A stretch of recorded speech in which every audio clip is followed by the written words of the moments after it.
Olá, meus amados amigos e irmãos, uma graça muito grande podemos estar mais uma vez juntos, meditando a palavra de Deus, vivendo as alegrias dessa live. Eu quero agradecer pela sua vida, agradecer, né, por estarmos sempre partilhando aquilo que é bom e, ao mesmo tempo, buscando na palavra de Deus retos caminhos para que nós possamos trilhar uma vida restaurada pela força do amor. Então, muito obrigado a todos vocês, obrigado por vocês abrirem as portas de suas casas, né, para que eu possa entrar com a palavra de Jesus, né, com os santos evangelhos. Muito obrigado por separar esse tempinho da sua vida para que a gente possa meditar cada vez mais essa palavra que transforma toda a nossa existência. E, de um modo especial, muito obrigado pela paciência de toda terça-feira estar aqui conosco, ou talvez em algum outro dia da semana, participando desta live. Quero dizer, já de início, que essa live está sendo gravada, porque durante esse período do mês de junho, houve uma série de mudanças, não é? Em julho também, né, aqui na nossa diocese. Vários padres foram transferidos e eu preciso dar posse a esses padres. Então, por causa disso e também por causa da festa de muitos padroeiros e também de novenas, eu estou tendo todas as minhas noites, sem exceção, ocupadas. Inclusive as terças-feiras, que é a única noite que eu tenho livre para estar na minha residência e gravar, fazer também ao vivo essas nossas lives. Então eu peço perdão pelo dia de hoje, porque esse programa está sendo gravado, né? E também peço perdão já por antecipação, avisando que na próxima terça-feira, outra vez, esse programa vai ser gravado, porque eu estarei com todo o clero da cidade de Petrópolis, né, e das outras cidades da nossa diocese, em Passa Quatro, uma cidade que fica pertinho ali de Aparecida, embora seja no estado de Minas Gerais, né, numa das pontas de Minas, perto de São Paulo e perto também do Rio de Janeiro. Então, ali nós teremos o nosso retiro anual, que será pregado esse ano por Dom Gilson, sacerdote que foi da nossa diocese, depois foi eleito bispo, trabalhou em Salvador como bispo auxiliar e agora é bispo de Nova Iguaçu. Então, uma graça muito grande poder participar desses momentos. E por causa disso, na próxima terça-feira, esse programa também será gravado porque eu estarei lá, né, em retiro, tá certo? Então, peço um pouquinho de paciência, perdão por essas ausências ao vivo. Naturalmente é bom ao vivo porque a gente está ali, né, falando com as pessoas no mesmo momento, vendo o que elas dizem também, é sempre uma graça muito grande. Mas, na nossa dificuldade, temos essa possibilidade que é gravar, então o programa vai gravado para que não falte ao seu coração aquilo que nós estamos fazendo, que é meditar sobre a palavra de Deus e especificamente sobre o Evangelho narrado por São Marcos. Vamos, portanto, iniciar a nossa live e eu convido a você a uma oração para que nós possamos começar bem, porque começamos invocando o Espírito Santo. Rezemos juntos. Vinde, Espírito Santo, enchei os corações dos vossos fiéis e acendei neles o fogo do vosso amor. Enviai o vosso Espírito e tudo será criado e renovareis a face da terra. Oremos. Deus, que instruístes os corações dos vossos fiéis com a luz do Espírito Santo, fazei que apreciemos retamente todas as coisas, segundo o mesmo Espírito, e gozemos sempre da sua consolação. Por Cristo, Senhor nosso. Amém. Glória ao Pai, ao Filho e ao Espírito Santo, como era no princípio, agora e sempre. Amém. Sede da sabedoria, rogai por nós, em nome do Pai, do Filho e do Espírito Santo. Amém. Pois bem, meu irmão e minha irmã, vamos começar, né, o nosso encontro. Eu peço que você tome a Sagrada Escritura, a Palavra de Deus, né, a sua Bíblia. Nós estamos lendo o Evangelho segundo Marcos, escrito por São Marcos, ou narrado por São Marcos. O Evangelho é de Jesus Cristo, e nós vamos continuar a leitura desse Evangelho a partir do seu capítulo 2. Já lemos o capítulo 1, já estamos aí, doutores, no capítulo 1. Agora vamos ao capítulo 2, porque temos muito que aproveitar dessa palavra de vida, palavra de Deus. Então, vamos ler, você tem um texto diante dos seus olhos, vamos ler juntos o capítulo 2, versículo 1, que diz: Alguns dias depois, Jesus entrou novamente em Cafarnaum, e souberam que ele estava em casa. Reuniu-se uma tal multidão que não podiam encontrar lugar nem mesmo junto à porta, e ele os instruía. Trouxeram-lhe um paralítico carregado por 4 homens.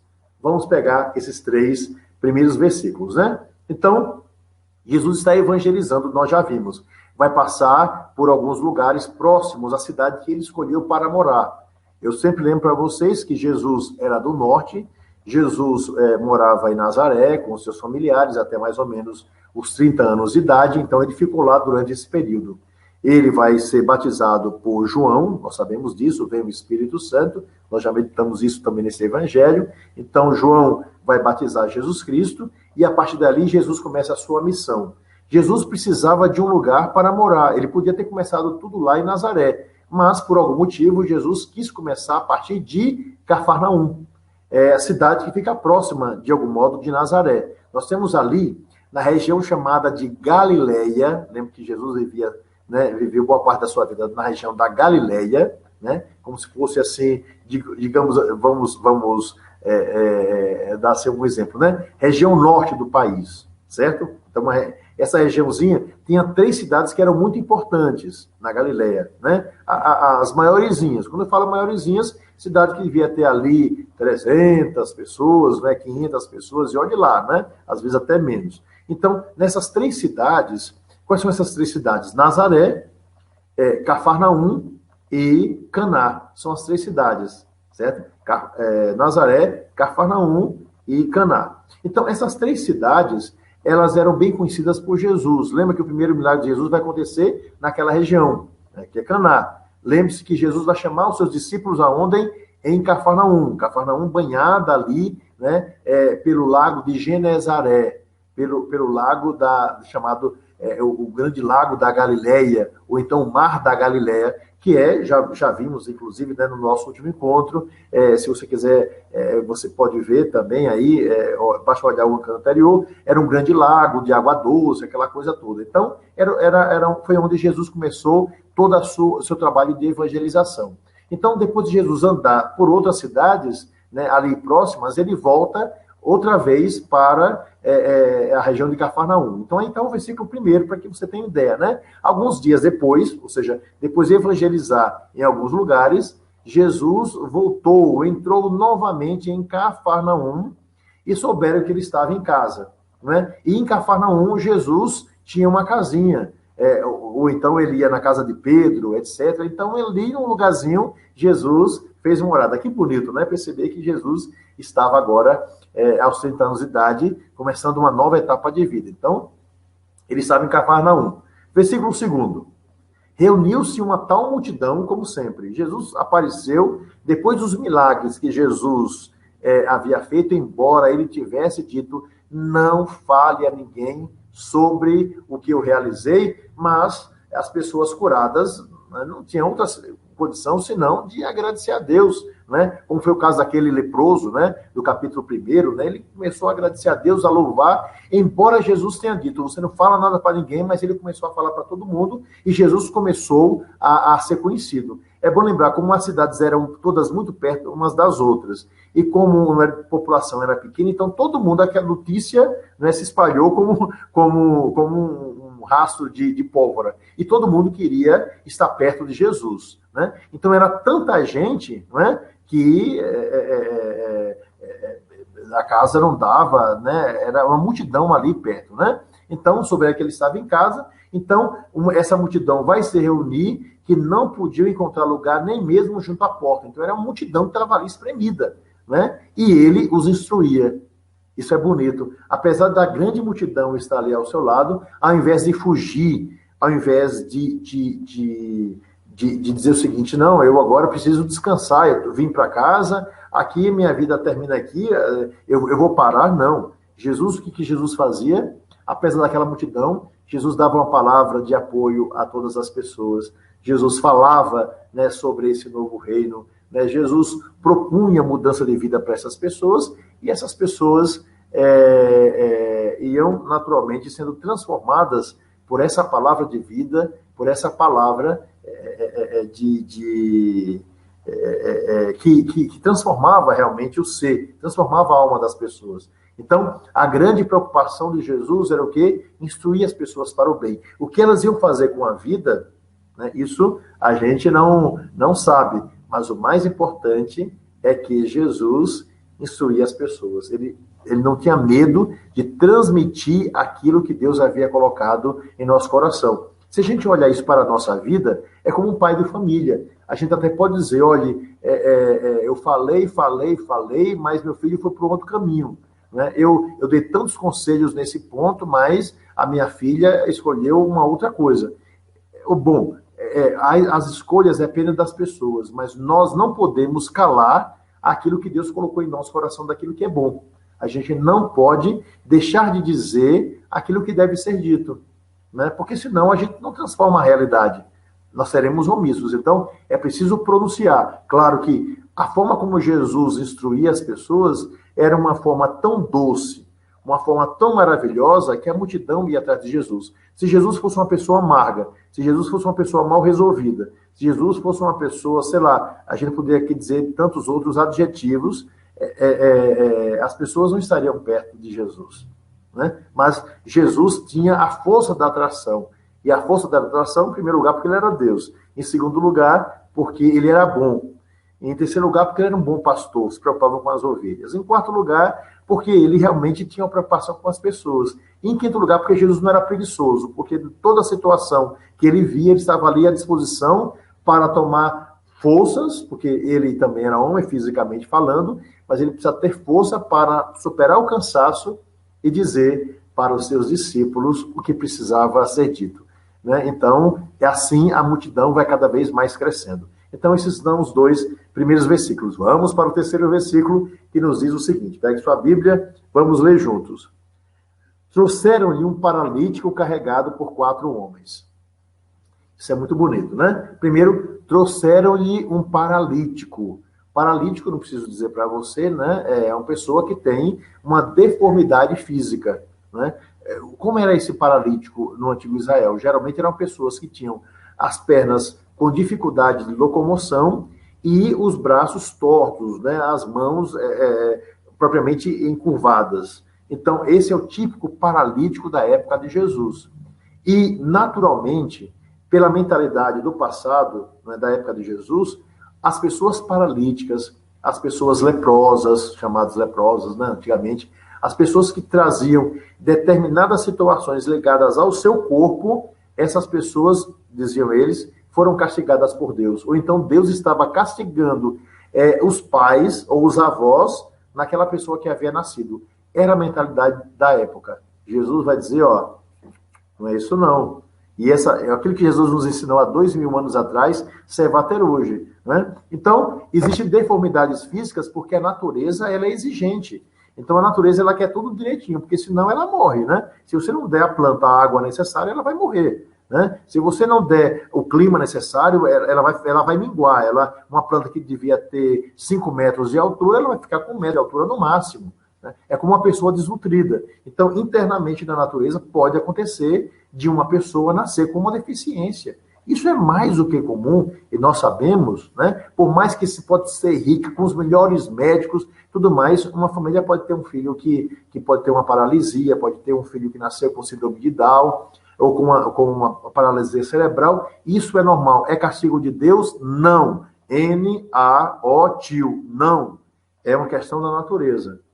Então, a gente precisa entender que Deus respeita a natureza.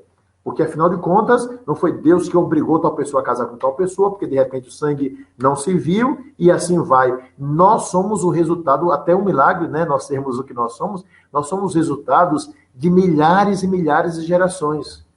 Não sei se você pensou, né? Você tem os seus pais, depois os seus avós, seus bisavós, tetravós. Imagine essas combinações ao longo de séculos, de milênios, né? Nós somos filhos de pessoas que estão aí, né, combinando genes, sangues, assim por diante, não é? Há mais de 5, 10, 20, 30, 40, 50 mil anos. Imagine que negócio de louco, né? Então, se a gente olhar o processo da evolução do ser humano, aí vamos para os milhões. Então, é essa combinação que gerou aquilo que nós somos. Então, nós somos a soma disso tudo.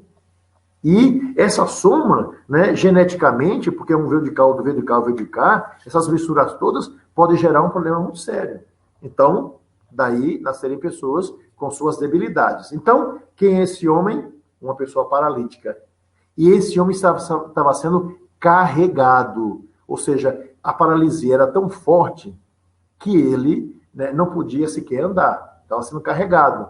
Então, ou seja, é interessante perceber o que esse versículo 3º do capítulo 2 está nos dizendo, né?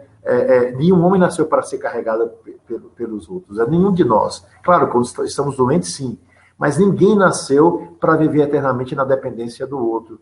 E a dependência dele era tão grande que não precisava de uma pessoa que lhe desse o braço ou lhe desse o ombro para andar. Mas 4 homens foram necessários para carregar esse homem, ou seja, ele vivia numa maca.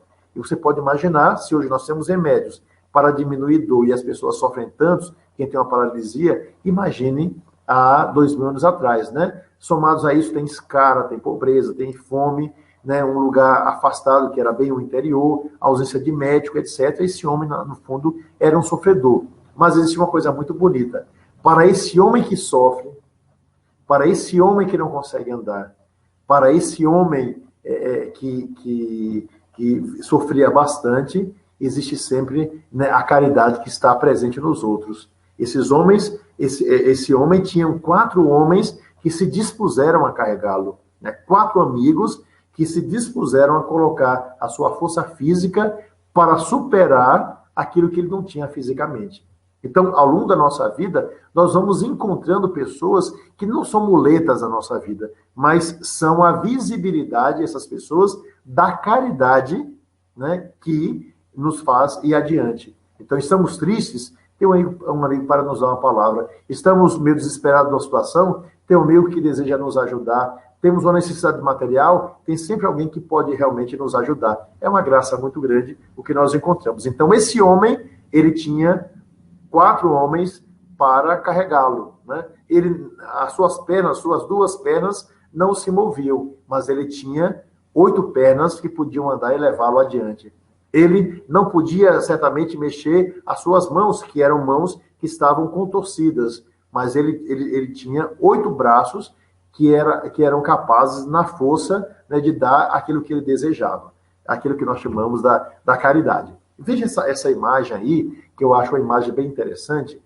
A imagem, ela está muito, naturalmente, fantasiosa, porque a casinha parece que é um cenário de novela, toda arrumadinha, na parte de cima, na parte de baixo, todo mundo arrumadinho, assim por diante, e o homem não está com cara muito paralítico, não, está mais com cara de um doente, né, um acamado, né? Mas a cena pode nos ajudar. Ele, na verdade, é um paralítico, o homem está totalmente torto, né? Então, ele está em cima de uma maca, isso é próprio da época, aí está corretíssimo, né? Os telhados, na época de Jesus, como aquela região chovia muitíssimo pouco, né? Eles eram feitos de palha, né?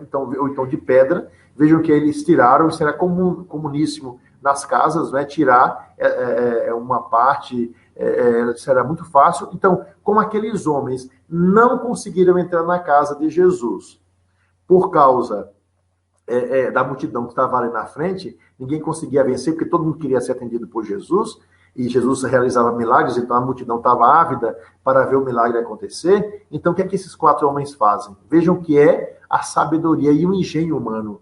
Então, uma barreira foi colocada. Qual é a barreira? A multidão. Os homens disseram, se a gente não consegue entrar pela porta, vamos entrar pelo telhado. Então, eu acho muito bonito perceber o que as pessoas são capazes na busca de uma grande graça. O que é que as pessoas podiam dizer? Não, como a gente não consegue entrar, a multidão está aí e ele não consegue andar, é um paralítico, vamos voltar. Então, se a gente desiste, né, na primeira barreira que a gente encontra na vida, se a gente desiste diante de uma grande dificuldade que está à nossa frente, se a gente desiste porque tem uma multidão que está à nossa frente e nos deixou para trás, né, então a gente não vai chegar a lugar algum. Agora, aquele que é perseverante vai pensar quais são as possibilidades para que o milagre se realize. Então, esse homem, certamente, vendo, né, a impossibilidade, deve ter dito para os outros, eu não consigo entrar pela porta, né, mas vamos entrar por cima. porque eu preciso desse milagre. E com todas as dificuldades que é vencer uma multidão, com todas as dificuldades que é vencer uma doença, com todas as dificuldades encontradas, esse homem vai ser levado para cima, né? Um buraco vai ser aberto, né? Que é uma possibilidade, e ele vai conseguir o que ele deseja por causa dessa possibilidade. Vamos ver o versículo seguinte, versículo 4, que é que nos diz: como não pudessem apresentá-lo por causa da multidão, descobriram o teto por cima do lugar onde Jesus se achava, e por uma abertura desceram o leito em que jazia o paralítico. Olha que bonito, é a possibilidade. Qual é a possibilidade da minha vida hoje? Qual é a possibilidade da sua vida? Às vezes a gente diz, né? Quantas vezes eu disse para mim mesmo, não tem jeito, eu sou desse jeito mesmo, não tem jeito, não vou conseguir mudar nunca. Né? Tal situação não vou conseguir mudar, tal pessoa vai ser difícil chegar perto. A gente coloca barreiras, né? E a gente fica tentando explicar os motivos da nossa impossibilidade.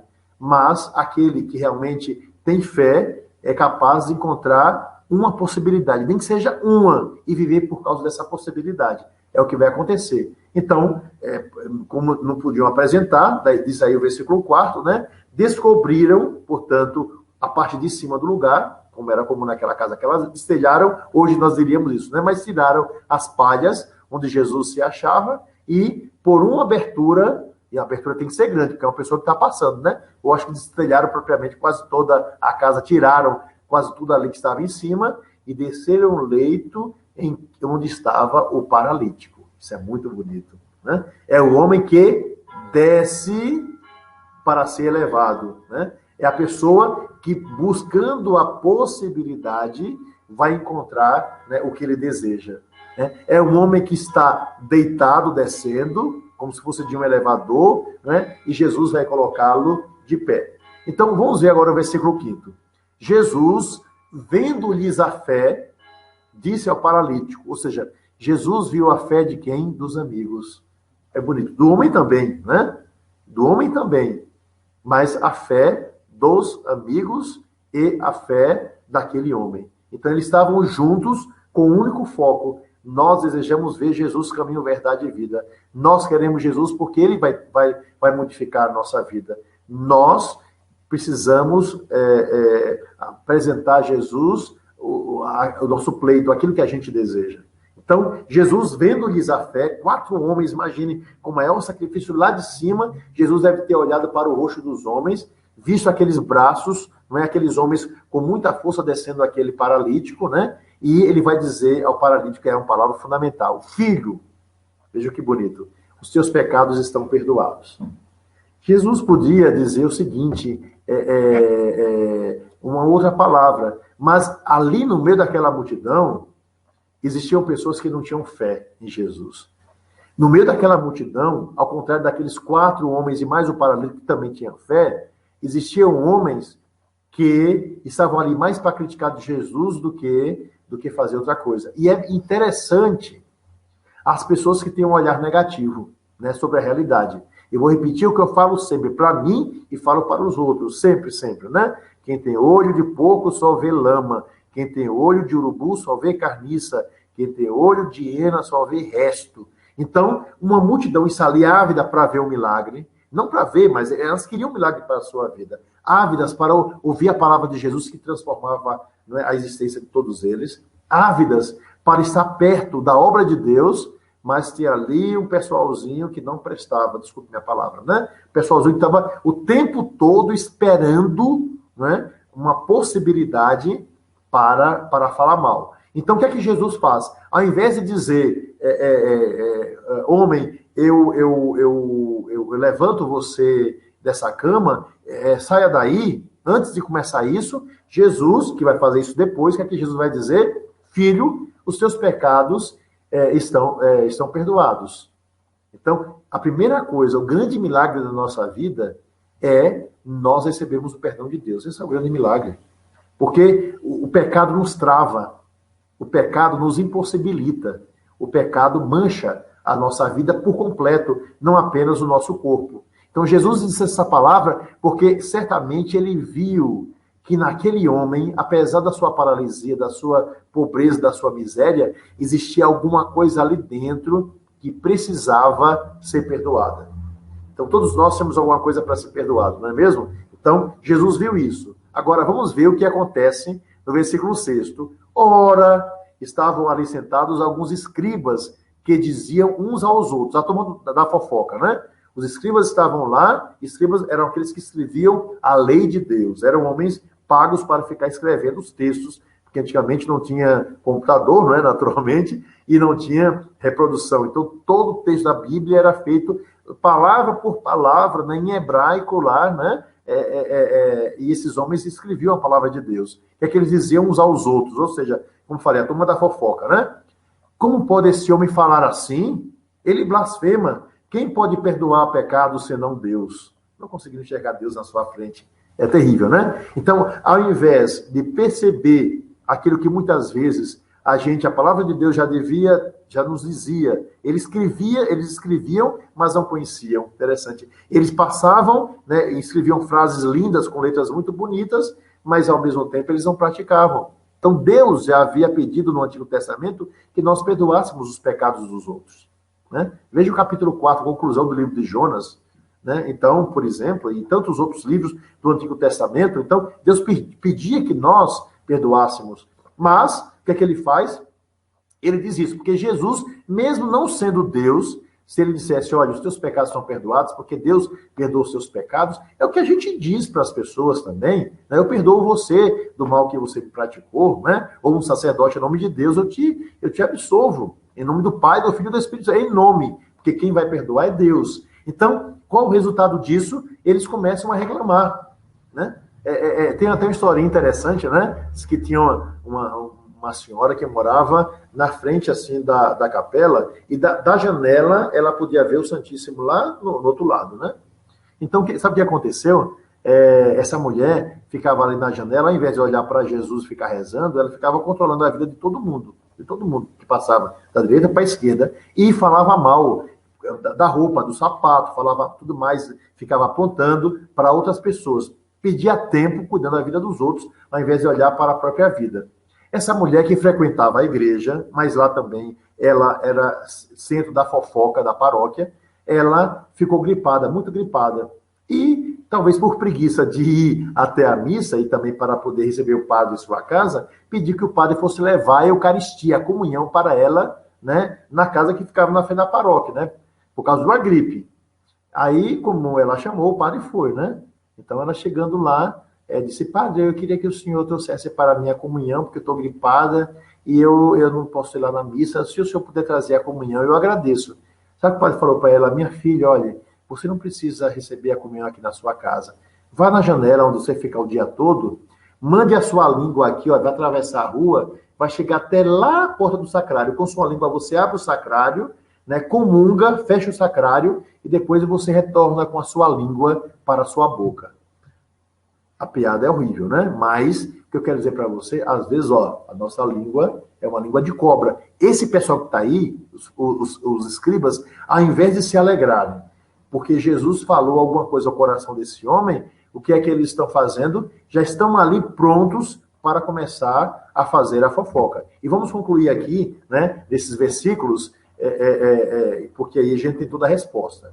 Mas Jesus, penetrando logo com, né, seu espírito nos seus íntimos pensamentos, que Jesus não lia a aparência, lia o coração. Ele leu o coração daquele homem, por isso que Jesus perdoou aquele homem. Disse-lhes, quer dizer, agora vai dizer aos escribas, né, que são os fariseus, né? Por que pensais isso em vossos corações? Olha só, eu acho que ele deve ter ficado assustado porque viu que Jesus havia lido o coração deles. Né? Então Jesus pergunta, mas por que estão dizendo isso no coração de vocês? Vamos ao versículo 9. Então Jesus diz, que é mais fácil dizer ao paralítico que os pecados te estão perdoados ou dizer, levanta-te, toma o teu leito e anda? Então, Jesus faz uma pergunta. Para vocês, vocês acham que é uma blasfêmia? É difícil dizer isso? Ou não posso perdoar os pecados dele? Né? Então, é mais fácil que eu diga isso ou que eu cure esse homem que está totalmente torto aqui? Aí, versículo 10, Ora, para que conheçais o poder concedido ao Filho do Homem, é ele, né, Jesus, né, sobre a terra, disse ao paralítico. O que é que Jesus vai dizer ao paralítico diante de todo mundo e dessa turma da fofoca, que ao invés de se alegrar, fica o tempo todo criticando ao invés de fazer alguma coisa, ele diz, eu te ordeno, levanta-te, toma o teu leito e vai para casa. Olha só, eu te ordeno, ou seja, só Deus é capaz de fazer algo parecido. Eu te ordeno, levanta-te, toma o teu leito e vai para casa. E no versículo 12, que conclui essa parte que eu gostaria de tratar hoje com vocês, diz o seguinte, no mesmo instante, ele se levantou e tomando o leito, foi-se embora à vista de todos. A multidão inteira encheu-se de admiração e puseram-se a louvar a Deus, dizendo, nunca vimos coisa semelhante. Meu irmão e minha irmã, nós temos fé, não é por isso que nós estamos aqui. É um risco que nós corremos um risco muito grande. Deus realiza um milagre e a gente fica criticando determinadas coisas. Tem gente que critica a graça que Deus deu até um pecador, né? A gente pode fazer isso também. Então, é bem interessante que Jesus realiza um milagre apesar daqueles homens que diziam que tinham fé, não tinham fé alguma, né? Tinham fé apenas nos seus interesses e que estavam ali para criticar. Mas o que a multidão faz? A multidão, cheia de admiração, puseram-se o quê? A louvar a Deus. Ou seja, a multidão agradece. Que beleza, esse homem foi curado. A multidão se alegra com o milagre que foi feito na vida do outro. Às vezes, nós lamentamos, né? Nós blasfemamos, nós nos entristecemos porque Deus fez milagre na vida do outro. Nós ficamos chatos porque nós queremos apenas as coisas para a gente. A gente deseja o amor, mas para mim, não para o outro. Às vezes nós queremos o milagre de Deus, né? Para mim, não para o outro. E às vezes mesmo nós queremos o Deus dos milagres para mim e não para o outro. Deus é pai de todo mundo. Então, esses homens que estavam lá, esses escribas, esses fariseus, ao invés de fazerem o que a multidão fez, louvar a Deus, graças a Deus esse homem foi curado. Nós vimos esse homem a miséria, as feridas, as escaras. Nós vimos esse homem numa situação de penúria. Esse homem não andava assim por diante. O que é que vai acontecer a partir de agora? Esse homem vai poder andar com as próprias pernas, ele não vai precisar mais dos braços dos outros, esse homem vai ficar totalmente curado, esse homem vai louvar a Deus. Mas o que é que vai acontecer? Por causa desse e de tantos outros milagres, por causa do ciúme, da inveja desses que estão lá, ao invés de louvar a Deus pela graça alcançada por aquele homem, mas o tempo todo criticando, vocês vão ver que lá adiante eles vão colocar Jesus na cruz, por causa disso, por causa do ciúme, por causa da inveja. Então, meus irmãos, vamos concluir aqui hoje a nossa live. Muito obrigado pela sua presença, viu? É uma graça muito grande estar aqui. Vamos meditar um pouquinho sobre esses 12 versículos que nós vimos do capítulo 2 do Evangelho narrado por São Marcos. Vamos meditar bastante, vamos perceber, não é? E de um modo especial, aquela perguntinha básica que eu vou fazer para você, né? Como é que você se sente diante da vitória dos outros? Como é que você vê aquilo que o outro conseguiu, honestamente, naturalmente, né? Comparando. Você é capaz de se alegrar com o milagre acontecido na vida dos outros? Ou ao invés, né, está ainda em alguma janela da vida criticando, ao invés de ir adiante com a sua existência? Então, vamos adiante. Não é fácil, né? Estou falando aqui para vocês, mas essa reflexão, esses 12 versículos, cai perfeitamente como uma roupa justinha em mim. Então, né,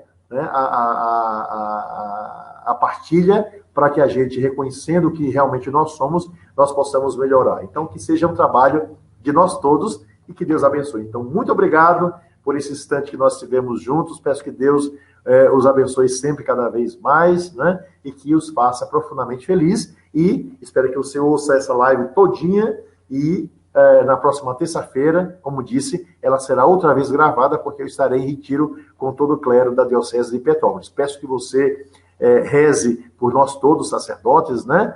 E que também nós, sacerdotes, possamos cada vez mais assumir em nossa vida essa palavra de vida, de alegria e de vitória que Jesus trouxe para nós todos. Receba agora a bênção que vem do céu, que eu peço que seja sobre você, sobre os que você ama, né? E também sobre todos aqueles, de modo especial, né, que que assistem, que nos acompanham através aqui da internet.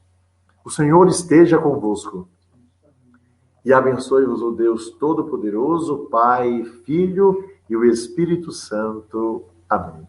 Até breve. Tchau, tchau.